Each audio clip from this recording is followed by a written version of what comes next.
How you doing, everybody? Woo! It is hot.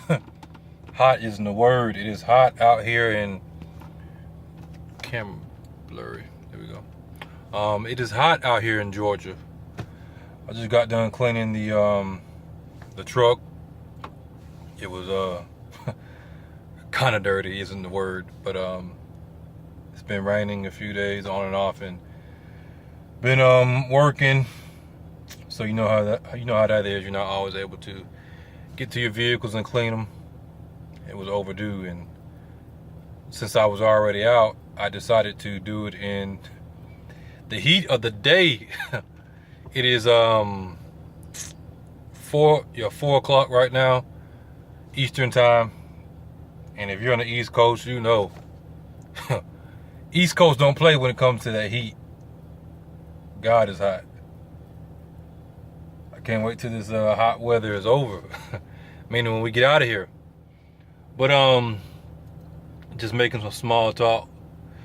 I just wanted to make a quick video about to give my people, my born again believers, and also those who aren't born again that may be coming across this video, some opportunities that I came across for you to, work as an independent contractor, bring in some extra money for your family and stuff.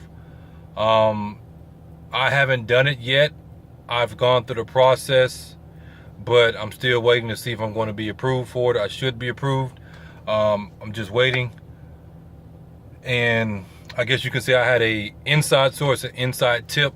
Some of you may know about this when I explain it or whatever. Some of you may have heard about it, and some of you may have never heard about it and say, hey, I would like to do that. My dad is the sales, I guess they get you to say the sales manager or sales finance manager at a big dealership here in Columbus. And he can be prideful. we'll say that. And God uses his pride. So Dad, if you're watching this, God is using your pride to bless me and bless other people. And God uses his pride to give me opportunities and give other people opportunities, because my dad's the type of person, he likes to put those that he know on.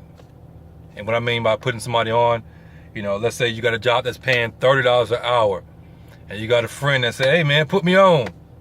That's the hood lingo. How black folks talk and stuff. Put me on. Some of you are familiar with that, some of you are not, so that's why I'm explaining it. But saying, put me on, man.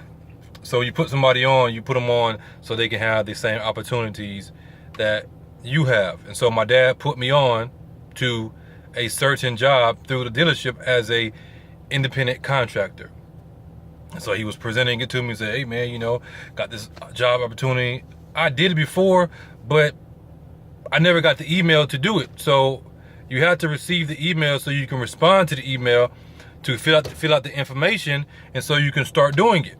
Because there are people that my dad put on, and they're making, doing it $1,300 a week, really, for doing nothing. If you think about it, I'm not trying to make $1,300 a week or whatever, because I'm not trying to work that much, because I like my independence and the ability to be able to take on jobs as I need to, take care of my family and stuff, take care of ministry stuff and everything, and and not really be bound by a set schedule. Now, of course, if the place that I clean up, they need the place clean at a certain time, then it is what it is.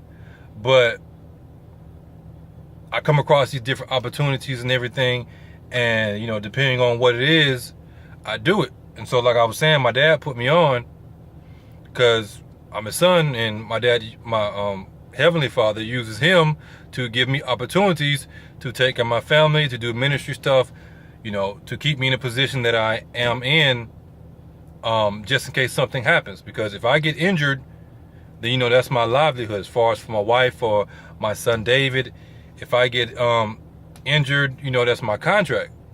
If I lose my contract, then it's not like, I can take sick leave or whatever it may be, when you're injured, workers comp and stuff like that. I get injured or I lose my contract, that's it. So I try to look out for different opportunities and keep those opportunities open, or keep them in my portfolio just in case. And I'm not, as I say, I'm not balling. You see the house behind here. These are mobile homes. I stay in a mobile home. It's my home right there. It's 3-bed, 1-bath mobile home. And some of you know before that I used to live in a hotel. I stayed at a hotel. That was pretty cool. That was something that I always wanted to do in my life. And then I got married and I had to move. Well, really, when me and my wife got married, we were staying in a hotel together, and she had no problem with this stuff. We got the RV, which is right there in front of me. So we're probably never going to get rid of that unless something drastic or bad happens to it, because that's something that we can always fall back on if something happens where I can't afford to pay the rent and everything. So I'm not living in some 5-bedroom, 4-bath house or living extravagant or nothing like that. I'm just a working man just like anybody else. I guarantee majority of you out there have better houses than I do.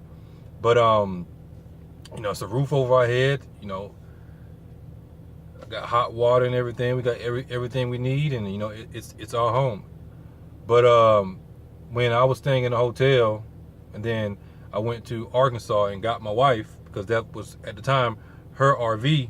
Of course, we got married, so it's now my RV also. And we drove the RV back down to Georgia, and we were still staying in the hotel because that's where I was staying at. And then, she was cool. She was fine with it and everything. It was, I would say it was like one of the best times in my life. And I had my reasons for moving in a hotel, because at that time which I still am, but of course you got family, you got responsibilities that are different from when you are single. At that time, I didn't want anything to hold me back from preaching the gospel. So I simplified my life the most I could. And I moved into a hotel for like a week, and then I was like, am I going to stay? Am I going to move? I started looking for places. I started filling out applications for apartments and houses and stuff. And then I thought about it. I said I can just stay here. I mean, it had everything I needed. It was one of those hotels, like hotel suites, with the refrigerator, with the stove. It had everything that you needed. And so I stayed there, and then we got married and everything. And really, to tell you the truth, the only reason that we moved was because she got pregnant, we got pregnant. That's the only reason we really moved. We talked about it before, and after I said, do you think that if you weren't pregnant, during that time or before, if she never got pregnant, would we still be in the hotel? And she was like, yeah. She said, we didn't have any reason to move. Had everything that we needed as far as the essentials and stuff. It even came with not room service, but housekeeping and everything. So didn't have to buy toilet paper.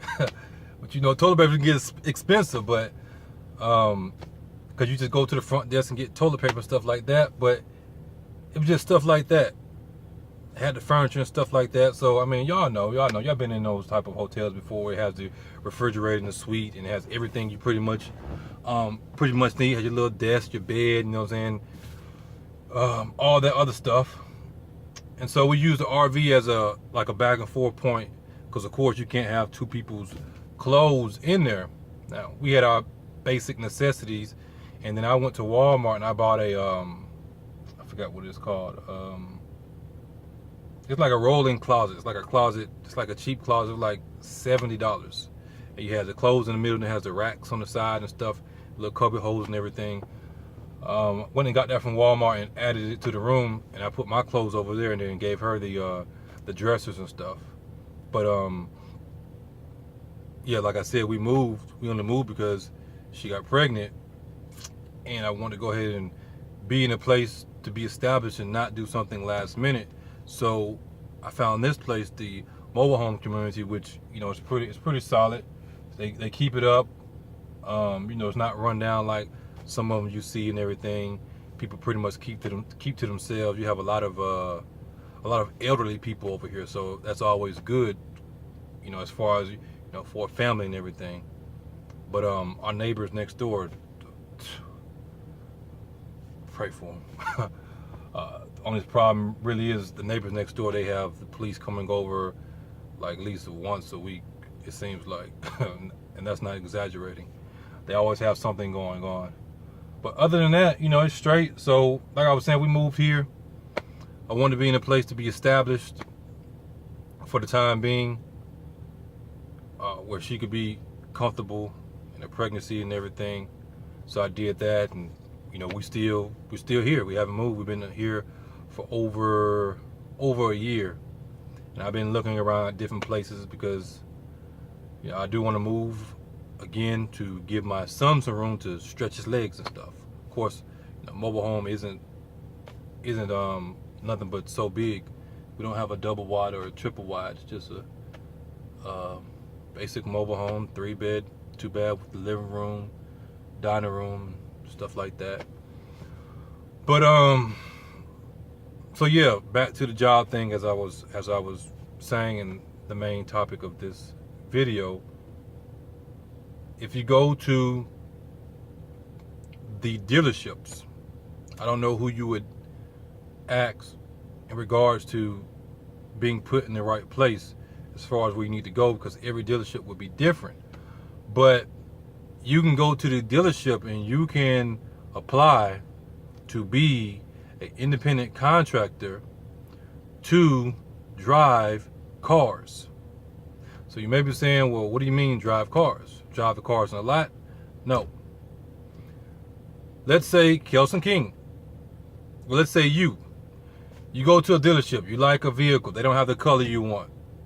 They say, we got this vehicle. It's in Texas. Or it's in Atlanta. Let's say you stay in Georgia. What they would do is they would send me and say somebody's sitting right here. Somebody else. Nobody's here. But just for argument's sake. Me and somebody else to go pick your car up. So they would pay us to go pick the car up so you can see if you like the car, if you're going to get the car and everything. I think they only go pick it up after the paperwork is signed, blah, blah, blah. But, you know, that's besides the point. You go pick up cars. Rather it's somewhere far, rather it's somewhere close, wherever it is, you are an independent contractor, independent driver, and you get paid for going to pick up cars. Now, there's a guy that does it, and he does it, he's in. He'll go on a trip and come back, you know. He'll go on a trip to Texas and come back and hit the road again. So his check may be sometimes $900 or $1,000 or whatever. So that's pretty good money. I don't even make that a week. We're talking weekly, $1,000 or $1,300 a week. Some of you make that type of money. I don't make that type of money. My money fluctuates depending on the amount of work that I do for the week. I have a set amount that I receive because of my contract, but everything after that, you know, there's no guarantee. So yeah, you can go up there, you can apply for the job. I went through AutoNation. Some of you may be familiar with AutoNation. You can go up there. I went through them. I'm just waiting for my paperwork to come back and everything. You do everything online. I just texted my dad earlier to see what was going on, and I only want to do it like, you know, part-time. You know, I want to take like 2 short trips and maybe 1 long trip to make a few extra dollars to put in my pocket so I can take care of my family, you know, ministry stuff, you know, stuff like that. Eventually we're gonna move. That costs money. You know, you gotta have the first month rent, you know, deposit, all that other stuff. We really want to move to Mexico, but Mexico is out of our budget right now. We do have the opportunity to move to Africa, so that's something that's also on the table. Her sister is married to a African, like real life African, and they have a farm, and they're going over they're moving back over there to take over the family business. And so her sister told my wife, which is her sister, that we can move over there and everything. We could stay on the farm. They would give us housing. They would, give us jobs and stuff like that to help out with the family business and everything. And if we didn't want to stay there, then they would help us find a place to stay and stuff like that. So that's also an opportunity. It would be different. I've never been to Africa, never been to what they call the motherland. So different opportunities. I'm just allowing the Lord to lead us and, pray for us. And that's about it. Yeah, that's about it. So if you're looking for extra opportunity to make some money and stuff like that, and you think that might be for you, go check it out. Call down to your dealerships. They should be able to get you the information, guide you in the right direction, and you'll be able to drive. And you're not bound by 9 to 5. It gives you more freedom and stuff like that for those who are, independent contractors, stuff like that. For those who are looking for these different type of opportunities, looking to come off the 9 to 5 and get some of their hours back and everything. But yeah, Brother Julio, Brother Daryl, Sister Frida, I'm missing some people and stuff that email me and everything. I haven't forgot about y'all. I love each and every one of you, even if I don't know your name. If I've talked to you before, Romans, I think it's Romans 10:17. I forgot your email. But yeah, just thinking about people off the top of my head. I love y'all. God bless y'all in Jesus Christ's name. And again, it's an opportunity for anybody that wants to try it out. Stay focused for Jesus. Oh, if you got any questions about it, shoot me an email and I get back to you when I can. And if you need to talk to me on the phone. Shoot me a message on Facebook or whatever, and I give you my number and we'll correspond like that. I actually like talking on the phone better because I'm able to talk on the phone. I know it sounds crazy, but I'm more able to talk on the phone than I am to email a lot of times. So yeah, I am open to conversation on the phone. Some pastors and stuff, they're not. You can't talk to me. Go through my email. I'm kind of like the opposite. But I'm out. Love y'all.